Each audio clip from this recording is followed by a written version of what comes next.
बात आज के चैनल के कार्यक्रम आर पार में मैं सुरेंद्र चतुर्वेदी आपका स्वागत करता हूं। मित्रों, फूट गए अरबों के अंडे।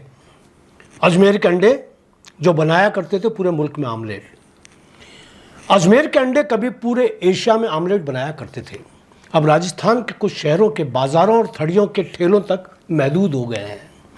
हैदराबाद को टक्कर देने वाले अजमेर के पोल्ट्री फार्मर्स अब अपने व्यवसाय को समेटकर पोल्ट्री फार्म्स को गिराकर उसमें प्लॉट्स काटने पर मजबूर हो गए हैं। जो पोल्ट्री जिंदा हैं वह भी दम घुटने के कारण दमा की मरीज जैसी बनी हुई हैं। कभी अजमेर के विधायक डॉक्टर राजकुमार जयपाल पूरे हिंदुस्तान के लिए दिशा निर्देशक हुआ करते थे। इंडियन पोल्ट्री फेडरेशन पर अजमेर के पोल्ट्री फार्मर्स का दबदबा हुआ करता था।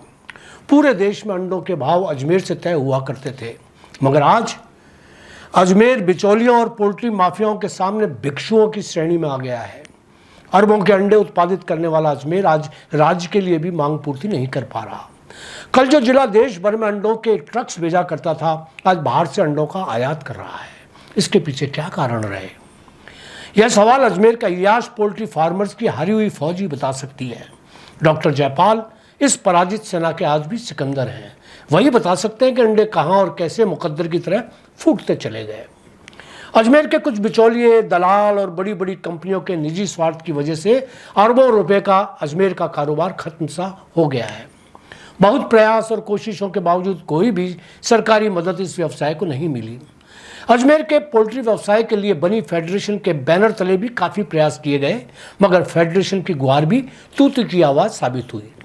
फिर दिल्ली में एनिमल हस्बेंड्री के मंत्री, जो कि देश के पोल्ट्री फार्मर्स का मंत्रालय है, वहाँ तक गुहार लगाई गई।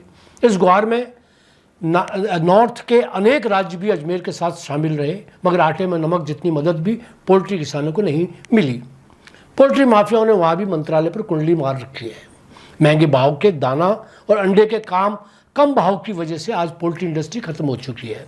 मोदी सरकार की तरफ से इस व्यवसाय के लिए कोई तवज्जो नहीं दी जा रही, जबकि भारतीय कृषि क्षेत्र का एक बहुत बड़ा उत्पाद चावल की भूसी, मूंगफली की खाल, सरसों की खाल, सूरजमुखी की खाल आदि का वेस्ट मटेरियल पोल्ट्री कारोबारी ही खपाता है।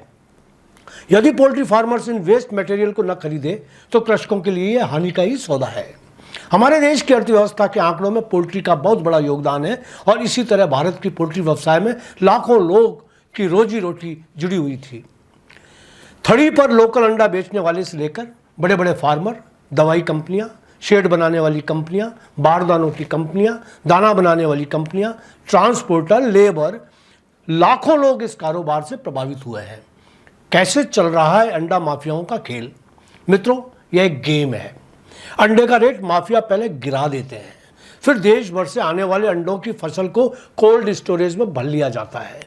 महीने भर यह खेल चलता रहता है। जब कोल्ड स्टोरेज फुल हो जाते हैं तब रेट बढ़ा लिए जाते हैं। उन माफिया दलालों की मिली भगती से कोल्ड स्टोरेज का माल बढ़े हुए बाजार भाव में बेच दिया जाता है। अजमेर का पोल्ट्री व्यवसाय कैसे फिर से पुराना वर्चस्व कायम कर सकता है, यह पूछे जाने पर राजस्थान पोल्ट्री फार्मर्स फेडरेशन के संस्थापक सदस्य सैयद बद्रे मुस्तफ़ा गुड्डू बीर ने बताया कि सरकार जब तक रेट निकालने वालों पर अंकुश नहीं लगाएगी तब तक कुछ नहीं हो सकता। माफिया इतनी आसानी से काबू में नहीं आ सकते। सरकारी हस्तक्षेप और सख्ती से ही यह संभव हो सकता है। इसके अलावा एनिमल हस्बेंड्री विभाग के साथ फार्मर्स और ट्रेडर्स की समिति बनाई जानी चाहिए, जो समन्वय बनाकर न्यूनतम और अधिकतम दर प्राइस तय करे। इसके अलावा ऐसी व्यवस्था कड़े नियम के साथ इंप्लीमेंट करवाई जाए कि पोल्ट्री के लिए कंसेशन रेट पर मक्का, बाजरा और सोया की व्यवस्था हो।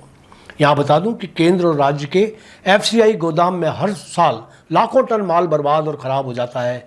अगर वहाँ से भी कुछ सहायता मिलती रहे तो राजस्थान का पोल्ट्री व्यवसाय फिर से अपने पैरों पर खड़ा हो सकता है। यह तमाम व्यवस्था यूपी सरकार की तरह से सख्त होनी चाहिए। यूपी सरकार में आज भी पोल्ट्री पर 50% की छूट है और ब्याज दर में भी न्यूनतम दर पर पोल्ट्री के लिए व्यवस्था है। यही वजह है कि हिंदुस्तान का सबसे बड़ा अंडा मार्केट उत्तर प्रदेश बन चुका है। या पंजाब, हरियाणा, राजस्थान, एमपी, दिल्ली का अंडा लेने की क्षमता रखता है। अब वहाँ उनकी सरकार खुद ये व्यवस्था कर रही है कि वहाँ पोल्ट्री खोले जाएं और वहाँ ये व्यवस्था हो भी चुकी है। यही वजह है कि राजस्थान परेशानी में आ गया है। यहाँ का अंडा बेचने में दिक्कत, यहाँ के अंडे बेचने में दिक्कत आती है, जबकि राजस्थान खुद एक बहुत बड़ा राज्य है। यहाँ अजमेर डेयरी का भी अंत में जिक्र करना चाहूँगा।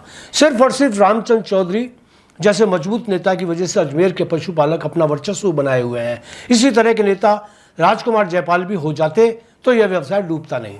जयपाल ने पता नहीं क्यों अपना ध्यान न तो राजनीति में ही केंद्रित रखा, न पोल्ट्रीज में, वरना वह अजमेर को देश के मानचित्र पर जीवित रख सकते थे। खैर, आज भी यदि कोई नेता भजनलाल सरकार को योगी सरकार की तरह जागरूक कर दे तो ऐसी कोई वजह नहीं कि अजमेर खोई हुई इज्जत को फिर से ना पा सके।